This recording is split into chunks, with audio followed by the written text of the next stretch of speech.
नमस्कार फ्रेंड्स, आपल्या भारतीय संस्कृतीत गुरूंना ईश्वराचे स्थान दिले आहे। गुरु हे आपल्या आयुष्यातील अंधकार दूर करून आपल्याला प्रकाशाकडे नेतात। भारतात आषाढ शुद्ध पौर्णिमेला गुरु पौर्णिमा साजरी केली जाते। या पौर्णिमेला व्यास पौर्णिमा असेही म्हणतात, कारण आदिगुरु महर्षी व्यास यांचा जन्म या दिवशी झाला होता। भारताला गुरु शिष्य अशी मोठी परंपरा लाभलेली आहे, जसे की विश्वामित्र, राम, शुक्राचार्य जनक, कृष्ण सुदामा, द्रोणाचार्य अर्जुन इत्यादी। या गुरु शिष्यांचा इतिहास पाहिल्यास प्रेम, निष्ठा यांची खरी ओळख पटते। ज्यांची शिकण्याची तयारी आहे तो शिष्य आणि ज्यांची शिकवण्याची तयारी आहे तो गुरु, अशी गुरु शिष्याची साधी सोपी सरळ व्याख्या आहे। भारतात तर गुरु शिष्य परंपरा अतिशय मोठी आहे।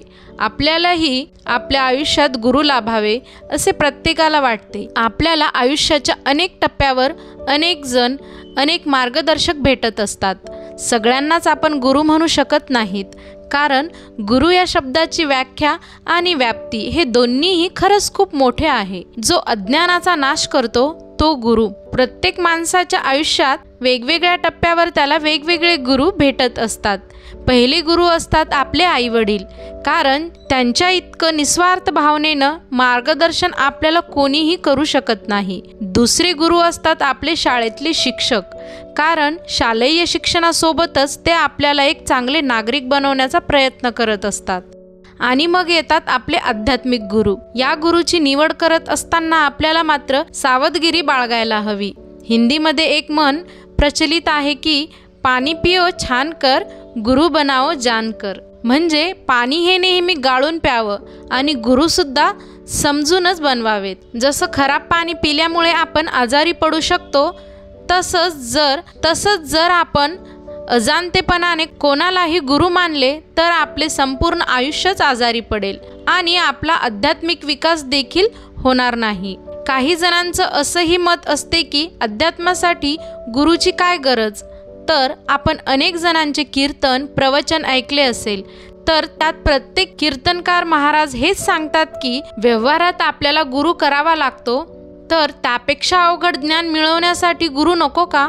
गुरु मिळवण्यासाठी आधी शिष्य तयार होणं गरजेचं आहे। शिष्य तयार झाला की गुरु त्याचा शोध घेत आपोआप येतील। गुरूंना भेटण्याच्या आधी शिष्याचा अभिमान दूर झाला पाहिजे। अभिमान गेल्याशिवाय देव भेटत नाही। अभिमान घालवण्यासाठी आणि सन्मार्ग दाखवण्यासाठी गुरु हवा। म्हणून तर संत नामदेवांना सुद्धा अहंकार झाला असता मुक्ताईने त्यांना गुरु करण्याचा सल्ला दिला। तेव्हा कुठे संत नामदेवांनी गुरुचा शोध घेतला आणि गुरूंच्या आशीर्वादांनी त्यांना पांडुरंग नव्याने भेटला। तर गुरु कसा ओळखावा? जे शिष्याचे वित्तहरण करतात, शिष्याच्या धनावर ज्यांचे मुळीच लक्ष नसते। आपण ज्यांना गुरु मानतो ते आपलं वित्त घेत आहेत की चित्त हे आपण तपासून पाहायला हवे। सर्वाभूतीत जो भगवंताला पाहतो त्याला गुरु म्हणावे। गुरूंच्या संगती मनावर जो परिणाम होत आहे त्यावरूनच गुरूंची परीक्षा करावी। ज्यांच्या सहवासात मन निर्विकार होईल त्यांना गुरु म्हणावे। शिष्याच्या जोरावर जे मोठे होऊ पाहतात ते गुरु मुळीच नाहीत, तर जे आपल्या शिष्याला मोठं करतात त्यांना गुरु म्हणावे। अध्यात्म मार्गात असे गुरु लाभणे अतिशय अवघड, परंतु ज्यांना असे गुरु लाभतात त्यांना भगवत प्राप्तीचा मार्ग सुलभ होतो। असे गुरु लाभले असता शिष्याने गुरूंच्या आज्ञेचे पालन केले पाहिजे। चांगले गुरु मिळावे यासाठी सुद्धा त्या भगवंताकडे प्रार्थना करावी। गुरुदेव दत्त। अशाच नवनवीन माहितींसाठी चॅनलला नक्की लाईक, शेअर आणि सबस्क्राईब करा। धन्यवाद।